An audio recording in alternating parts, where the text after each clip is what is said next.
Good morning everyone.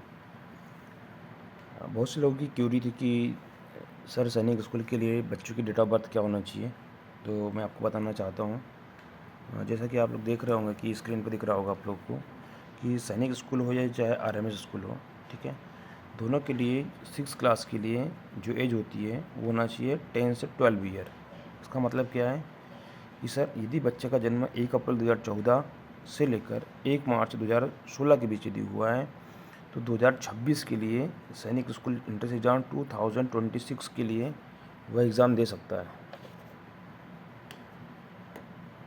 और साथ ही साथ जो नवोदय स्कूल की जो बात होती है, तो नवोदय स्कूल में भी होता है कि सर यहाँ पर डेट कंसिडर की जाती है 1 मई से, तो 1 मई 2014 से लेकर 31 जुलाई 2016 के बीच में होना चाहिए।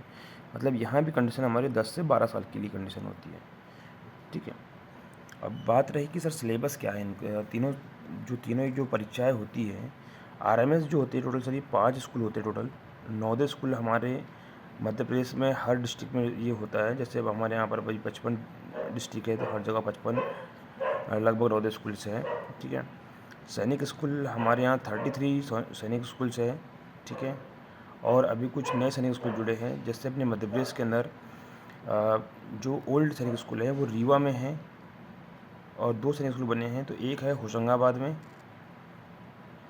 और होशंगाबाद में है एक, और दूसरा है हमारा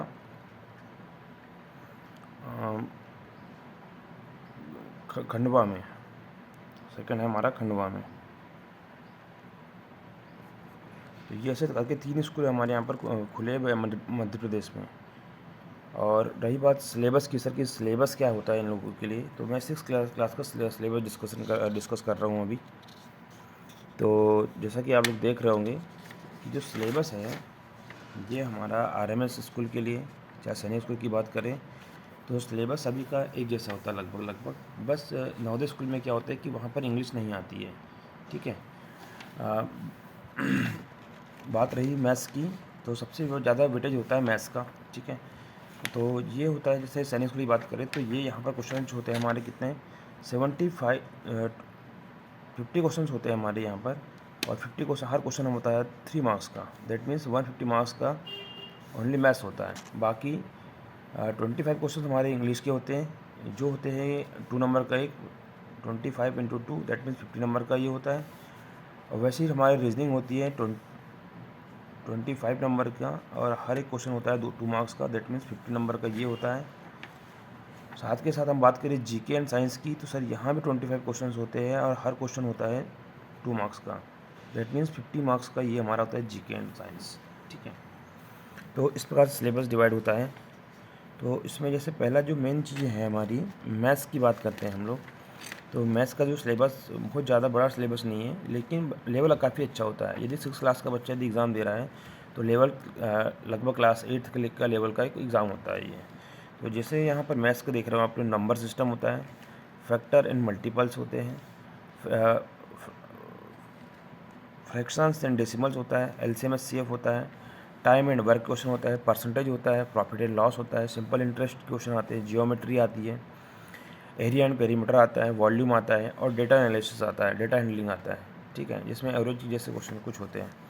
और इंग्लिश में होता है हमारे जैसे parts of speech, noun, pronoun, adjective, verb, adverb, preposition, conjunction, interjection, tense, active voice, passive voice, narrations, subject verb agreement, और कुछ वोकेबलरी क्वेश्चन होते हैं। जैसे कुछ सिनोनिम्स हो जाएंगे, एंटोनिम्स हो जाएंगे, वन वर्ड्स हो जाएंगे, और इडियम्स और फ्रेजेस हो जाएंगे।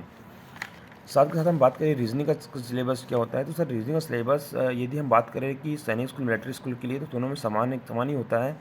और बात करते हैं हम लोग यदि नवोदय स्कूल के लिए, तो नवोदय स्कूल के लिए सबसे ज़्यादा क्वेश्चन जो होते हैं हमारे, ये पैटर्न कंपटीशन के सबसे ज़्यादा क्वेश्चन आते हैं यहाँ से, हमारे पैटर्न कंपटीशन से। यहाँ पर इमेज बेस्ड ज़्यादा क्वेश्चन होते हैं ये, ठीक है। बाकी एक दो क्वेश्चन आपको इन सब टॉपिक से मिल जाएंगे, जैसे कि एनालॉजी के क्वेश्चन मिल जाएंगे, क्लासिफिकेशन से, कोडिंग डिकोडिंग से, नंबर सीरीज से हो गया, लॉजिकल सीक्वेंस से हो गया। तो ऐसा करके कुछ सिलेबस होता है ये, ठीक है। और बात रही जीके एंड साइंस की, तो ये जो जनरल साइंस होती है हमारी यहाँ पर, जिसमें फिजिक्स, केमिस्ट्री, बायोलॉजी के एकदम सिंपल लेवल के क्वेश्चन आते हैं। और वैसे ही हमें बात करें एसएसटी के लिए, तो यहाँ हिस्ट्री के क्वेश्चन रहेंगे, जियोमेट्री के क्वेश्चन होते हैं, सिविक्स का होता है। तो ये बच्चों के जो लेवल है 6 क्लास 7 क्लास के, उसके अकॉर्डिंग होता है। और रही बात करंट अफेयर्स की, तो करंट अफेयर्स में ये काफ़ी अच्छा चीज़ होती है। करंट अफेयर्स में काफ़ी अच्छे लेवल का आता है ये, जिसमें कि करंट में जो चल गेम्स हुए हैं, एशियन गेम्स हो गए, कॉमनवेल्थ गेम्स हो गए, ठीक है, इंडियन गेम्स हो गया, आईपीएल जैसे गेम हो गए। हम लोग बात करें यदि यहाँ पर इसरो जैसी संस्थाओं के बारे में क्वेश्चन पूछे जाते हैं, डीआरडीओ के बारे में कुछ क्वेश्चन पूछे जाएंगे, कुछ डिफेंस के बारे में पूछा जाएगा, तो ऐसी चीज़ें यहाँ करंट अफेयर्स में आती है। बाकी और कोई क्यूरी हो तो आप लोग मुझे नीचे कमेंट बॉक्स में मैसेज कर सकते हो। जय हिंद, जय भारत।